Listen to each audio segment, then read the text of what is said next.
Intuition, the skill every startup founder needs. Philipp Köhn, co-founder and CXO of 12 times 12, joins Bright Founders Talk. Next. After 10 hard years of working and navigating all the hoops and loops required for a career in the agency world, Philipp Köhn made the jump into the music industry, mixing it with Web3, moving into an industry where it can be an industry beneficial for all, especially the artists in a world of streaming services.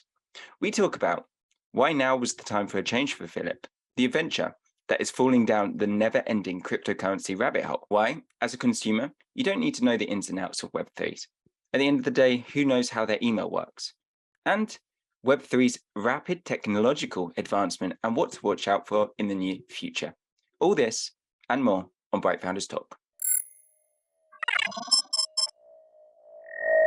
Okay, guys, hello and welcome back to Bright Founders Talk from Temi, an international software development company that designs, builds, and delivers software for sustainable businesses and promising startups. Today, guys, we've got with us Philipp from 12 by 12. Philipp, how are you? Hey, great. Super happy to talk to you guys today. Likewise, Philipp. Likewise. Good to have you here. Amazing what you're doing. And I want to get our listeners knowing everything about 12 by 12. To start off, just give me a little bit of an introduction about you yourself, obviously the co-founder at 12 by 12 and also the CXO, I believe, as well. So give me a little bit more information about who is Philipp? I started my career actually in the agency business, right? So this is where I grew up, did my internships, my apprentices, worked my way up and climbed up the career ladder. Always focusing a lot of creative works, concepts, with a focus on product and marketing always. But yeah, I think that was like the first 10 years of my career, you know.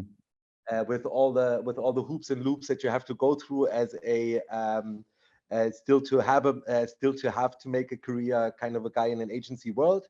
So not always easy, but I love the project work. To always work in different fields of industry. What is it you love about it? I love that you have always different people and different teams that you work with. I love this to always. I love to understand people and how they work and how they approach things. So you're a people guy. There's a lot to learn from how people from different perspectives that other people might have on the same thing. And this is something that I pulled a lot of energy and a lot of learnings also from. I think this is also one of the things that brought me here, is always to look at things from different perspectives and to also allow this also, you know, so never to say like mine is the only, you know, reality or the only truth. So I think that was something that always made me very happy. Also, not only externally with clients, but also with shifting team members, obviously. So this is something that I really like. I love the work that you have. It's basically always a small startup, you know, to do this project work, because you have to put it together quickly. You have to be super efficient and effective in the work and the structures that you set up. And you like this stress, because that's a hell of a stress. Yeah. I have to say, I always need a little kick in the ass also, right? So I'm always a great team player. And I need a little bit of pressure to really go and deliver 120, 130%, right? I think that's not unusual, but that's why. And I think this is what I always loved about projects, and that you have a certain topic, you have a certain budget, you have a certain time frame, you have a team, and then you go and you need to deliver, right? And there's not a lot of, excuses. It's not, I promised it for next month and I can do it in 4 months or something like this. So it's really, you have to learn to be effective and efficient. I guess it's the truth. The honesty is so important with these kind of things as well, isn't it? It's one of the most important things. But actually, we'll speak about that in a little bit, because I want to know more about your personal journey and what you've had to learn and how you've learned it as well. But we'll go into that in a little bit. What I want to know before we go into the world of 12 by 12, what I want to know is, You're the first person I've actually spoke to at all, which has had this position CXO. I've done a lot of interviews, and usually it's CFO, CTO, a COO. Tell me, what is a CXO and kind of how it differs from any of the other C-level? Yeah, I mean, I always have my difficulties with those titles, especially in early startups, because to be honest, you wear as a founder, you wear every hat, Yep, right? You absolutely. have to find a title, and with the last startup with 12 by 12, I was discussing with my founders, and we tried to find a good, let's say, business distribution, right? So the fields of responsibilities. And I was looking at the titles and chief positions that are there, and I love the CXO because it's a good representation of who I am and what I'm bringing to the company. And the chief XO, so the CX or the X stands for experience. So And people role, really. yeah, so it's really about all the experience that your company is creating to whatever stakeholder is out there. This might be investors, that might be users, that might be producers, that might be your team. It might be shareholders in the company. But taking responsibility for this, that means that you come into communications, marketing, public relations, product development, maybe also like company people and culture a little bit, investor relations and all that kind of stuff, right? So, and you're sitting close on the you're sitting firmly on the brand, and make sure that the brand is represented in the right light to each stakeholder, right? So previously you've had CEO positions, yes? Previously you've held CEO position as well. How does that differ from what you're doing now? How does like the day-to-day kind of differ? Yeah, I think because now the CEO position is my partner Jan, who is also part of the managing board of the company. It's the two of us. So we took quite some time to really discuss and align on who is taking what kind of responsibilities, right? So and we split it, and CEO we said is going to take care of business operations, going to take care of all the financials and accounting and the compliance topics and all that kind of stuff. And I think that's super important, because if you don't have clarity and an understanding with the people that you work with on where your responsibility starts and ends, and it will always lead to frustration and a lot of tension that you can't use, because it will pull a lot of resources and energy from you and your team. Absolutely. So yeah, It's definitely one of those things that needs kind of real a huge amount of conversation at the beginning, I guess, to really determine who's got what, and who's taking responsibility for what. Let's go a little bit into the world of 12 by 12, first of all. So what I liked, one of the kind of slogans, if you may, of 12 by 12, we saw a wave, we jumped and we surfed, and we're still surfing. Tell me a little bit about this. What was the wave? What did you see? Yeah. So I think when we go back to, I think it was the first startup that I also did with Jan, who's my partner now, and that was a spin-off of his legal firm. Actually, it was a legal tech company taking care of copyright infringements of photographers online, right? So, and we looked at the market and we saw that basically 80% or 90% of the revenue or the money that is made in this regard is made by lawyers, right? So, so we said, okay, maybe if we cut out the lawyer, the pain is not so big for the infringer. The process could be easier, and maybe we can find a fair model that that everybody's going to be happy and that we will be able to scale, right? So, and at this time, I started to get in contact with blockchain. I think that was like end of 2015, beginning of 2016. And I fell in love with blockchain,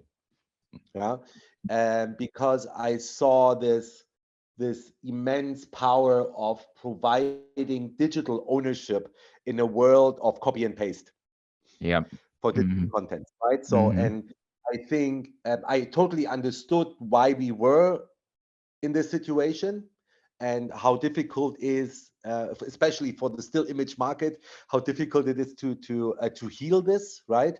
but I could see that blockchain is the answer, but it's a long way, right? So you have to standardize, how metadata is going to be stored, etc., etc. So I mean, it's a huge topic, and you have to It's bring a real black hole, really, isn't it? It just keeps on going.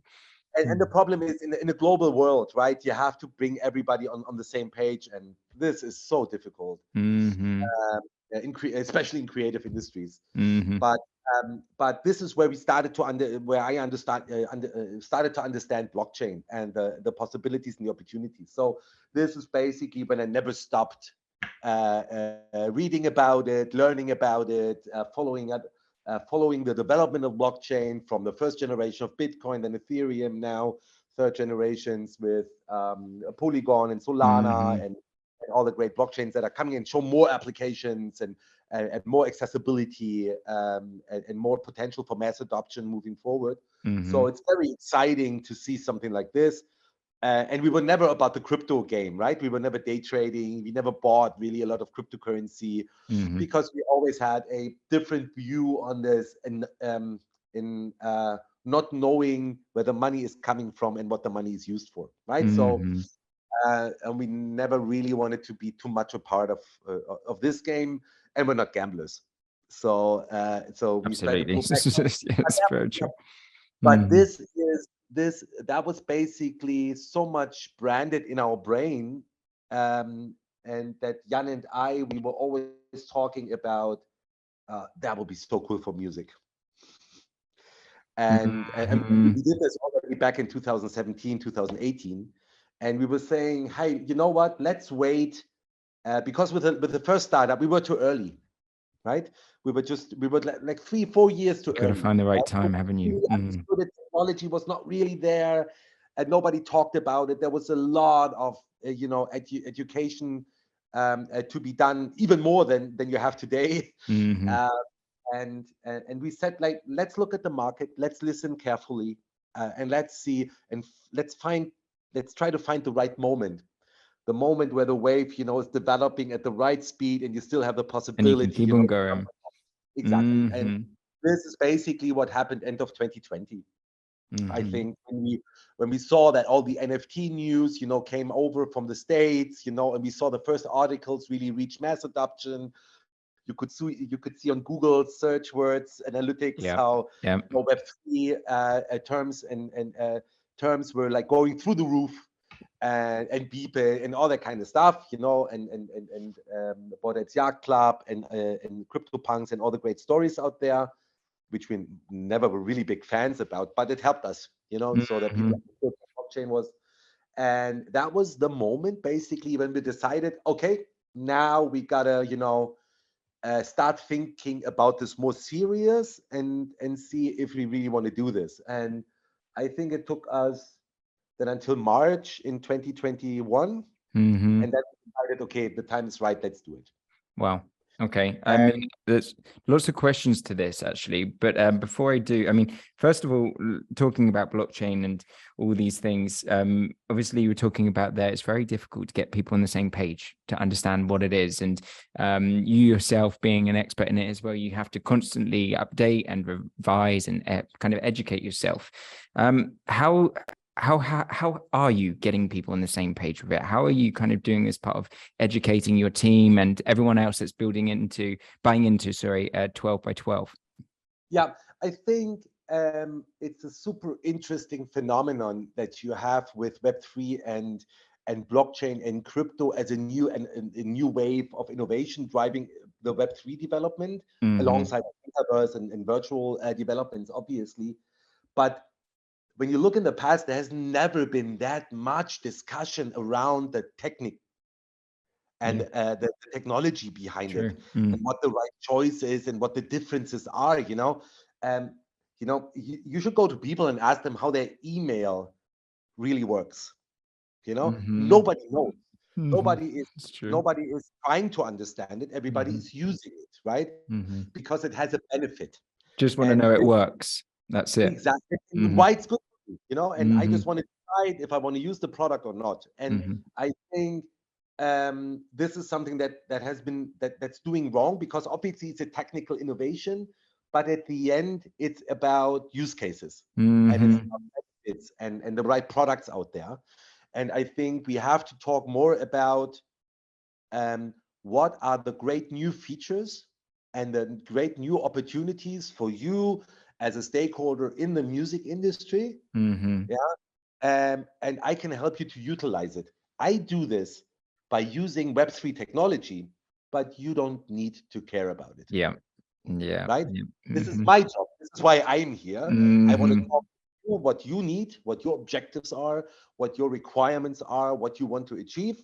And I will let you know how we do this, if we can do it, and how we going to reach this goal together, and all the technical, all the legal compliance regulation topics. I mean, it's a huge topic also with crypto.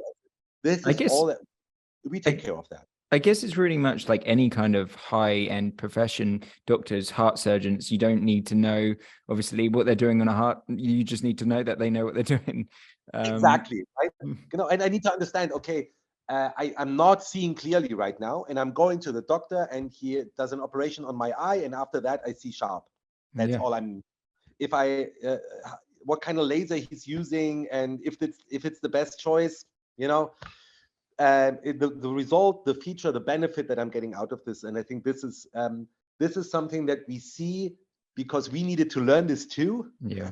Really switch the conversation. I mean, cutting out NFT, cutting out blockchain, and all those words that I have to say rather raise hesitation and anxiety rather than excitement, and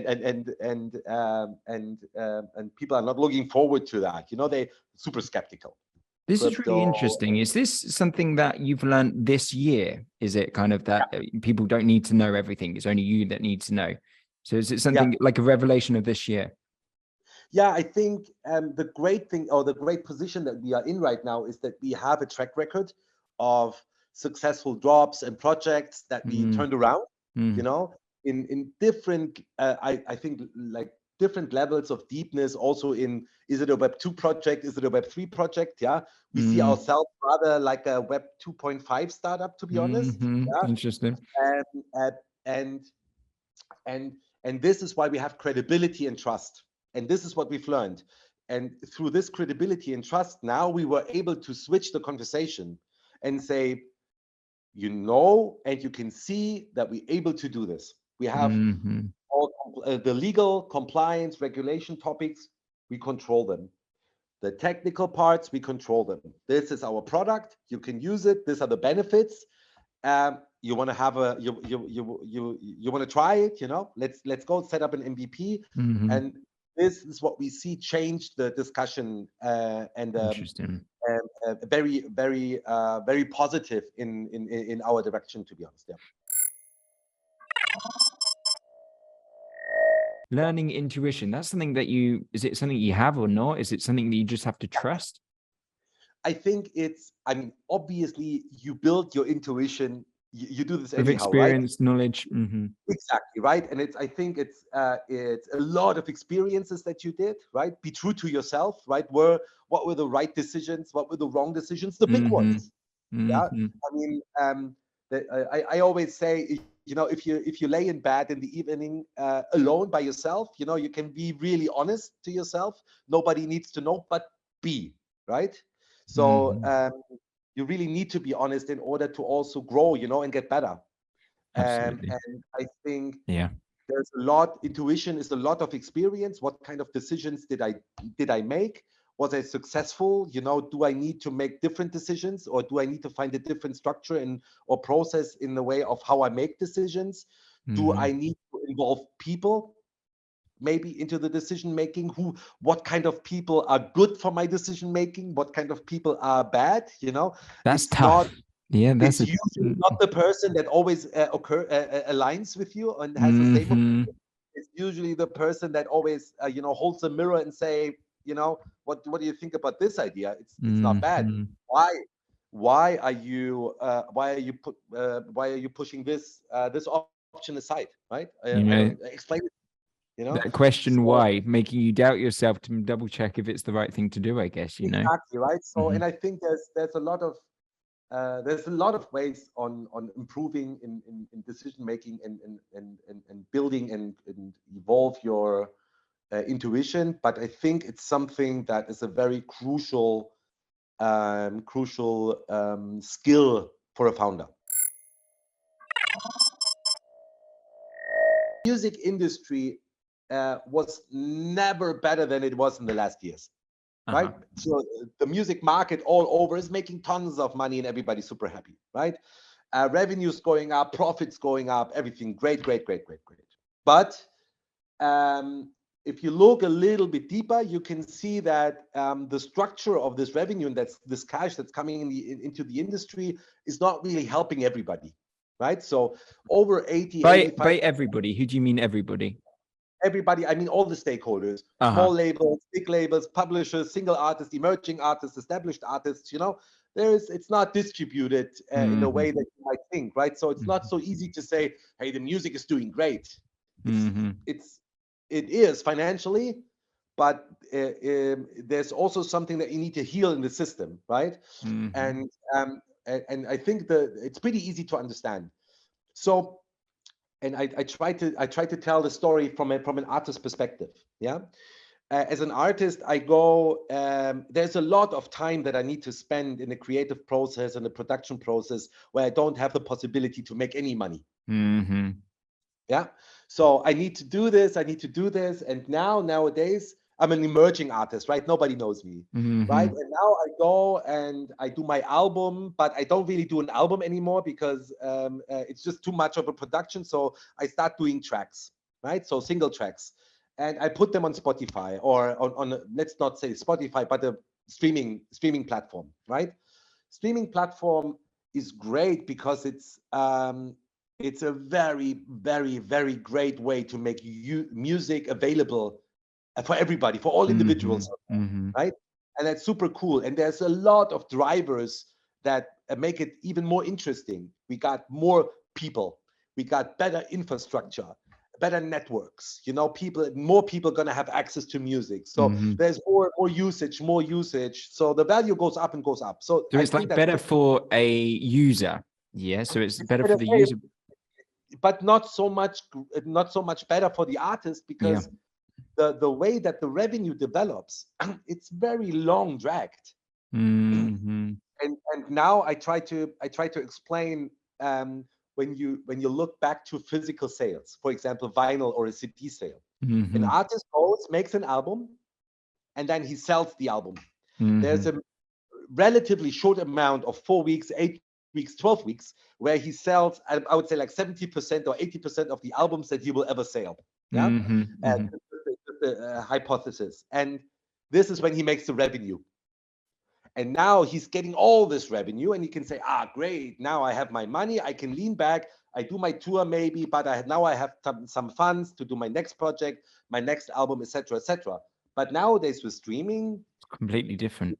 You sit there and you're just like, okay, I made 1 cent today, great, let's wait another 20 years until I got enough money to make my next album. So what are we going to do with all those emerging artists, right? It's great for the big catalogs. It's great for the big labels who have a lot of works in their catalog because there are millions and millions of tracks on those streaming platforms. And when you have 2 billion tracks and everybody makes a cent a day, you're going to get rich, right?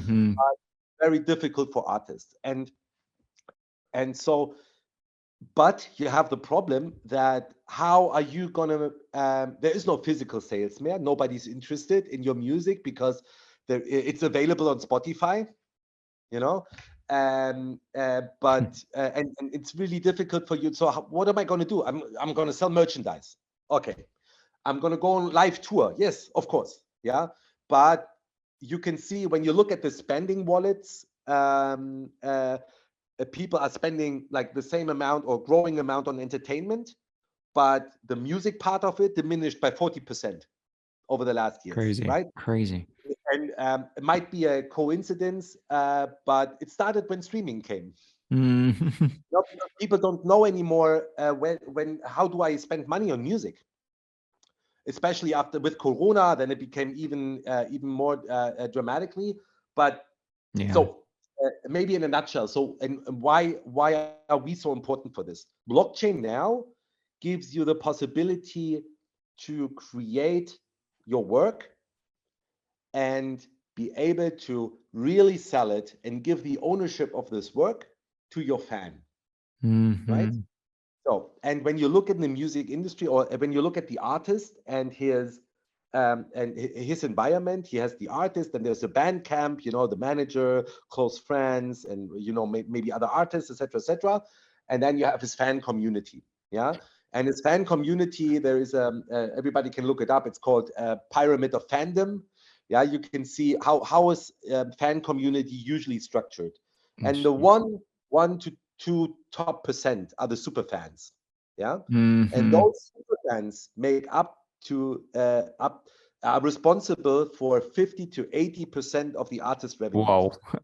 Okay. Yeah. So you can see. So now they're not able to even be super fans because they just would go through streaming process, and they haven't got that ability to buy the album.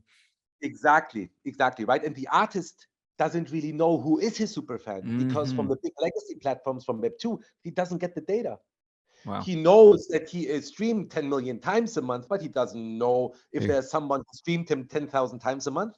This would be a great person to talk to and sell him some, you know, exclusive content.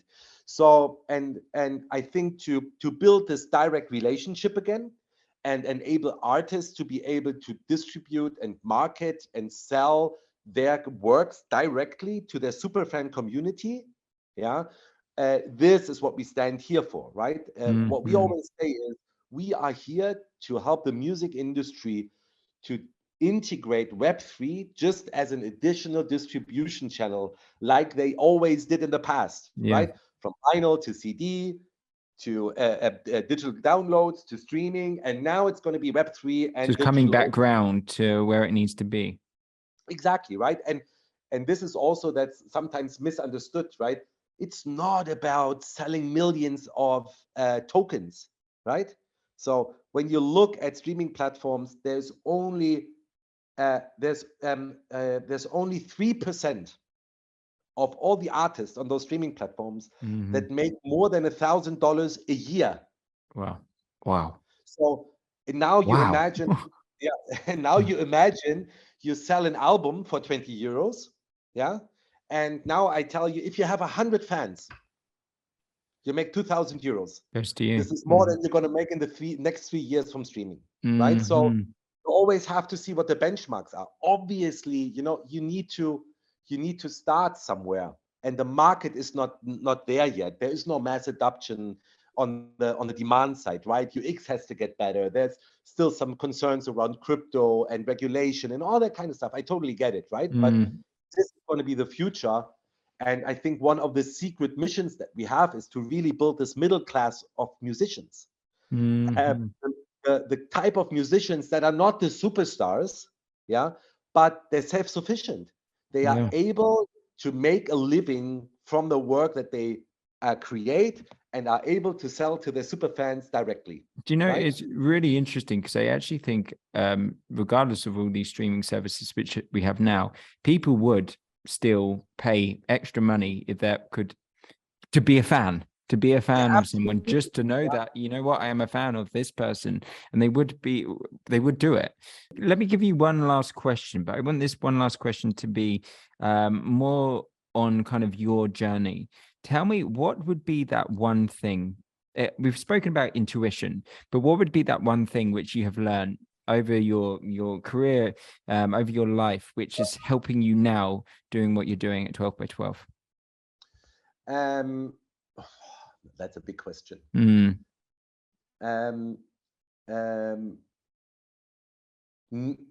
Be honest to yourself of what you're able to do, and what you're good at and what you're not good at.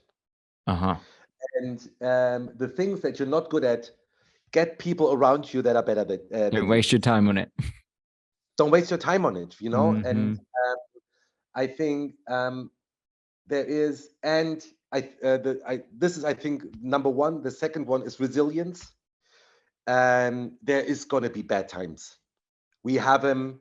Everybody has them, and I think when I talk to a lot of founders and very successful founders, and everybody had those times, right? There is not this story of a unicorn where everything was like, pink unicorns running in a Garden of Eden from day one, right? This is not happening. Doesn't Everybody happen. shit and was crying at home and, and sweating and working 100 hours a week and all that kind of stuff and neglecting his family and, right? So it's all there, but you have to be resilient, and sometimes it's really just continue to do it. Yeah. Just get up the next morning, do it, find a way, to move on and to move on. And this is something, and find the right partner to do it with. And this is what I have to say is, this is something that I found with Jan, where I have endless trust, in that we will, whatever comes, we will go through it together. And that gives you a lot of relief, and a lot of it's the support backing, isn't it? Is that person you can fall back on when you need to. Yeah, the worst decisions are made out of fear. Yeah. Right. Yeah. And there will always be very fearful environments and situations that you're in. So this is why you have to make sure you have somebody at your side that you can fully trust. Nice. You need to share the fear. And I think that's super important. Very, very nice, Philip. It has been really, really interesting to pick your brain, hear everything that you're doing at 12 by 12, and actually just thinking about things which we no longer really think about until we start thinking about it as well. This whole music industry and everything you're doing. For me, really opens up a part of my brain which I haven't thought about for a while. Thank you very much for coming on to the show. This will be very interesting for all of our listeners, and I'm sure it's going to pull other people's brains as well. Yeah, my pleasure. Absolutely. Thank you so much for your time.